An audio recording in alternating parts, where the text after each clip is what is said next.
Hello. So the first thing I have to do is apologize to Andreas for interrupting the schedule. I asked him to put me in today instead of tomorrow, but I have a good reason. Everybody so far has been brilliant, and some are entertaining you, some are educating you. I'm here to give you homework. And the homework I want to make sure I have this evening and tomorrow to meet some of you and make sure you're doing it. For those of you from other countries, the homework is going to be to help us spread our message around the world and bring those people back here in August. For those of you that are from Mexico, the homework is going to be to help me make sure that we create a great event, and I'll explain a little of that now. I started an organization 25 years ago called FIRST, for Inspiration and Recognition of Science and Technology. My day job, I take on big problems, typically medical, and I try to solve them by looking at them differently. 25 years ago in America, everybody was worried about the education crisis. So many kids, particularly girls and minorities, would never think about careers in science and technology and engineering. The country can't exist if all the kids want to grow up to be athletes and entertainers. So I said, let's not assume it's an education problem. Let's assume we have a culture problem. In a free culture, like Mexico, you get the best of what you celebrate. If you don't celebrate engineering and technology the way you celebrate sports, you're not going to create people with passion to do it in an extraordinary way. So I formed a not-for-profit for inspiration and recognition of science and technology. First, it's like a sport. Kids never run around cheering, I want to be second, but they don't want to take math or physics. I formed this and said, well, but in all sports, there's superstars, there's role models. I'll be nothing but a science fair unless I can start this new vision of a cultural agent, not an education program. I need superstars and role models from the world of tech, big companies, universities. And I went out 25 years ago and collected a bunch of companies and said, lend me some of your young superstars to be role models for kids, and we're going to create after-school activities that will inspire kids. That's the I, inspire to recognize science and technology. I thought it was a bold move just to think we're going to change the culture in America to create more scientists and engineers and innovators and competitive people. It turns out, as you'll see, about 10 years later, my vision was too small. So knowing that I have a very short time, I'm going to show you a video that we made about after we had already been around 10 years.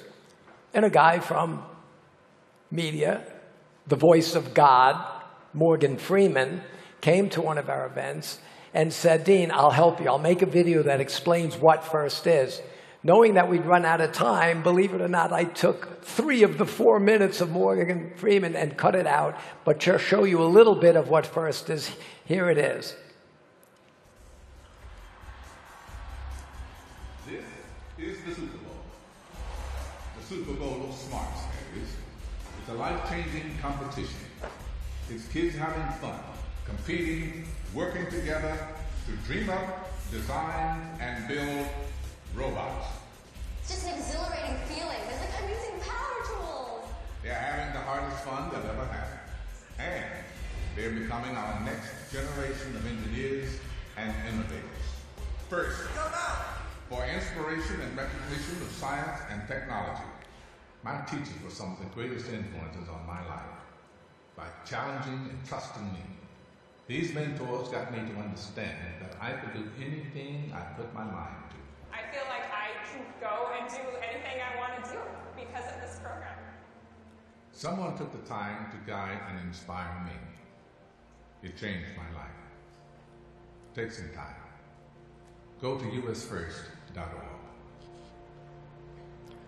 Now, the first thing you should remember about that video is he said, go to usfirst.org, because 10 years ago, 15, that's what we were. Now, what I'm here to tell you is things have changed, and I have to make it, this clock is making me very nervous, a very brief history. We were organized in the US But it was such a powerful idea to take kids and parents and teachers and companies and put them together. All the big companies in the US started spreading it around the world. But we realized recently, and that's where all of you come in, we've got to take that organic worldwide growth and make it organized into turning not just US first, but now a new organization called First Global needs to become a reality. How do you do that? I'm going to show you. With a very brief history of First. 25 years ago, I said to the president, look, you bring the winners of the Super Bowl and the World Series and the Academy Awards to the White House. Bring the winners of our programs to the White House. Treat them like any other superstars in sports. And 4 presidents, 2 Republicans, 2 Democrats, Bush 41, Clinton, Bush 43, Obama have done that. Let's leave it alone. So this is 25 years ago in the first year of First. Everybody that knew what First was in a high school gym. Then we outgrow the gym, and we go to Disney, who was hosting us for 7 years as we doubled and redoubled from 23 teams in year 1 to hundreds and hundreds of teams. Then we outgrow them. By 2002, we have thousands of teams and regional events in March Madness. Every major city in the US was having regional events. Then we had to move to a 70,000-seat arena. Then the 3rd president comes in, and yes, he invites the kids to the White House, and the robots are bigger by then. And then we have yet another, by the way, to this day now almost 40% of the kids on our teams are women and minorities. Yes, a new president came in, and for 8 years he'd bring the kids to the White House. To jump really far ahead, last year we had 55,000 teams. 55,000 teams. We had 200 universities.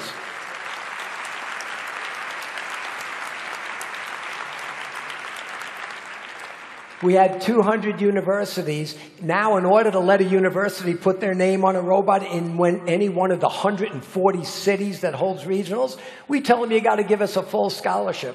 So last year at the championship in Houston, we handed out $50 million in scholarships. Over the years, though, as I said, organically we started growing. A couple of years ago, a team from South Korea won the little competition with the first Lego League. A team from Africa came over. It was inspiring to see what they did. But here's a quick map of what we looked like even before we officially decided we need First Global. And this map will show you that First organically had grown to 83 countries sending teams. But there was no structure to it. They're just all invited. Well, I get to meet some really interesting people in my life. CEOs, presidents of countries, people from Hollywood. Well, I met a fascinating guy about 15 years ago named Shimon Peres. And Shimon Peres calls me up. He said, Dean, it's not good enough that I'm sending teams from Israel to your regionals in the US. It's not good enough for us to just be sort of involved. I want a regional here in Tel Aviv. I want to organize the Middle East. And he told me the most powerful story I think I've ever heard from a president of a country. He said, Dean, at the time he was a young man of 80 years old, he said, I've watched 4 generations of kids grow up in the world, and I used to think the most important thing to do is teach them history. Because kids from all the different countries in this neighborhood are going to realize that war is futile. Everybody loses war. Everything is destroyed in war. And I realized if we could just teach history, they'd learn from their parents and grandparents how to stop this self-inflicted wounds generation after generation. Instead, he says to me, I've been with First now for years, and I've seen that we should stop teaching history, because in history, each group teaches their kids their own history. They teach them how to repeat the craziness of 2,000 years. He said, if we teach kids only technology, first of all, they'll all learn the same thing, because mathematics and physics and engineering is the same in every language. Secondly, they'll all learn how to build their own garden. They won't need to fight over each other's or ours. You're going to come to Israel and help me build regionals here so we can involve the whole Middle East, and we will turn First into a tool of international diplomacy. I went over there, and these are letters. This is from a letter that he sent to me. But here's a man who was at 93 last year, had passed away, but before he did, he agreed to be the honorary chair of First Global. And what he literally said to me was, Dean, politics divides the world, technology can unite it. So I have to show they started doing regionals. They got bigger and bigger with their regionals. China got bigger and bigger with their regionals. But just so you people here know, here's Mexico. By 2004, you had some teams coming. Yes, oh, it gets way better. In 2004, Mexico had teams going to regionals. By the next year, after I meet a person like Shimon Peres, we got to step it up. Well, Mexico started having more and more teams, and a few years later, I got to meet another visionary guy with a lot of resources. His name is Ricardo Salinas, and I'm telling him about how important FIRST could be. And I said, you've got a lot of teams too, like Israel, but Israel now has their own regionals. Mexico needs its own regionals. So Ricardo says, okay. And in his stadium in Mexico City, you started having regionals a few years ago. Let me tell you what's going on now in Mexico. Mexico has, as you can see, this is last year's news. We now have over 1,000 teams at every level here.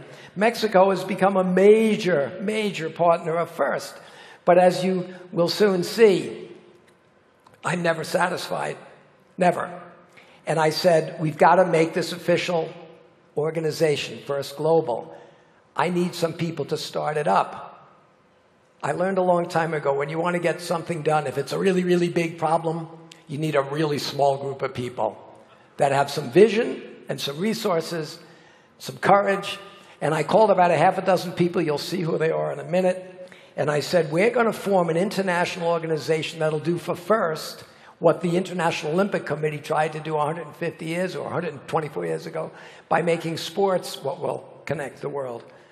Because the world needs to be connected by kids that understand technology, not by throwing things at each other. So we formed this FIRST Global.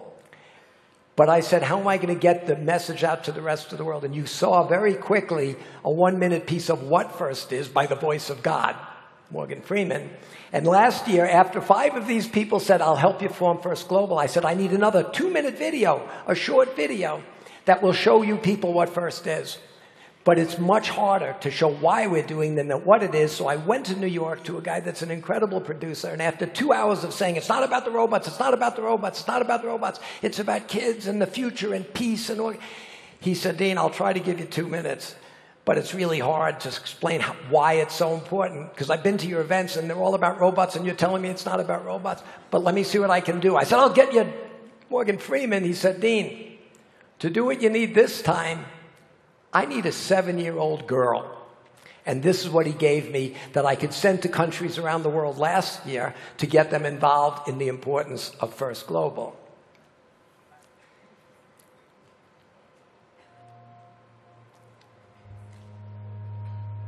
This isn't a robot. It very well may have hydraulic arms, a drivetrain, and a circuit board, but this isn't a robot. This is a lesson in humility, hard work, and collaboration. This is a CrossFit workout for the muscle upstairs. This is an apple for the next generation of Newtons. It's a lot of things. But this isn't a robot. This is a roadmap that leads straight to engineering. This is a rock to shatter 1,000 glass ceilings. A rope to pull a generation up and out of poverty.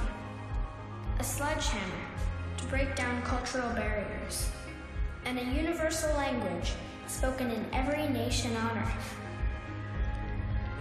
And because of that, this is a compass that can help point the way to peace. But please, don't think this is just a robot. This is Glastonbury for technology.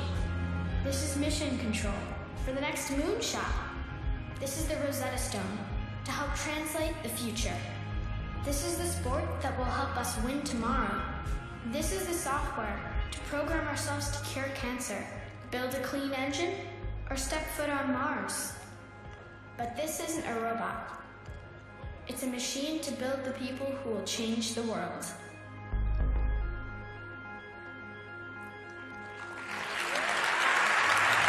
So now, Now I'm in trouble, because he said the time is up. But I have one video that I think you'll all appreciate, and I can't get in too much trouble when you see who's in this video. But we sent that around, and I thought I'd get 40 or 50 countries to do a demonstration of First Global, one team per country, not like the other First, where we had thousands of teams in the US. And I was hoping to get one team from each of 40 or 50 countries to Washington, D.C., to Constitution Hall last August, 3 months ago. But after we made this happen and we started talking to our first community around the world, I didn't get 40 or 50. I got 157 different countries to send their team to Washington. And I'm going to show you very quickly some pictures of it. I was going to show you this video about it, but I won't because I don't have time to go through this one. But I'm going to show you some pictures of the demonstration program. I cut that short. This is Constitution Hall. The video would have showed that. This is what it looked like in Constitution Hall as 157 countries, kids, celebrated and worked together and proved that Shimon Peres was right. But the next picture I show you, by the way, that goes from Afghanistan to Zimbabwe, 157. While they were out there having their final rounds in this incredibly uplifting event, I had a few people out on the deck at Constitution Hall, and you might notice in there Ricardo Salinas, as well as Jack and Mike Bezos, and the whole, that's my initial board. I didn't give them hot coffee, I should have, but they were still in a good mood. And I said, look, this works so well, we got to keep this momentum going. This was a demonstration, this little hall. We need to make 2018 the launch of First Global around the world. We need to pick a country that has enough familiarity with First that they can host it. That would be you. Or Israel, or Canada, or Japan. But we need to make it work. Who do I know that might have that vision and resources and courage and an arena and a production company? And there sitting was Ricardo Salinas. No matter what I ask him for, he delivers. So he said, Dean. So we were having closing ceremonies a few minutes after this, and I said, Ricardo, here's a warning. Just before I officially close the 2017 demonstration, I'm going to hand you a microphone. Here it is. But how do you follow the first global challenge? You find somebody that's been inspired by all of you, and you say, you can do this. Are you willing to step up? I'm going to introduce you to the guy that is willing to step up, and he's got a few words for you. One of our founding members, Ricardo Salinas. Please come on up here.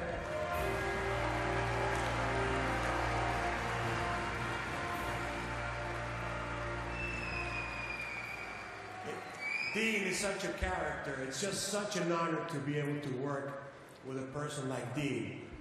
And I'm very pleased to announce to all of you, on behalf of the Board of Governors of First Global, we have made the decision to select as hosts for the 2018 Summer Championship, Mexico City, Summer 2018. Thank you. We are Mexico.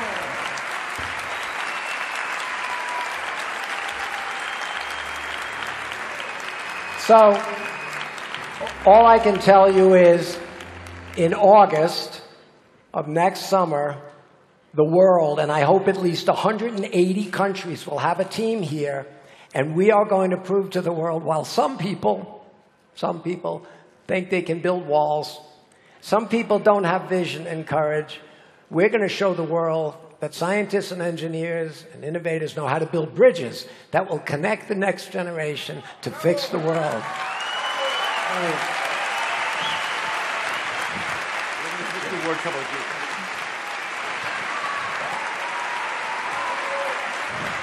Thank you. Thank you. Un aplauso para... Thank you. Thank you. All the compliments. Thank you. Thank you. Para los que no lo sepan, aunado a todo lo anterior, ¿alguien sabe lo que es el Segway? Este aparatito, el Segway. ¿Alguien sabe? Él es uno de los cerebros más grandiosos de la humanidad. Inventó el Segway. Inventó esta silla de ruedas para dignificar a la gente incapacitada y que se pueda parar. Inventó uno de los purificadores de agua más importantes para llevar el agua a regiones del mundo donde no hay. Esta es una mente brillante. Un aplauso.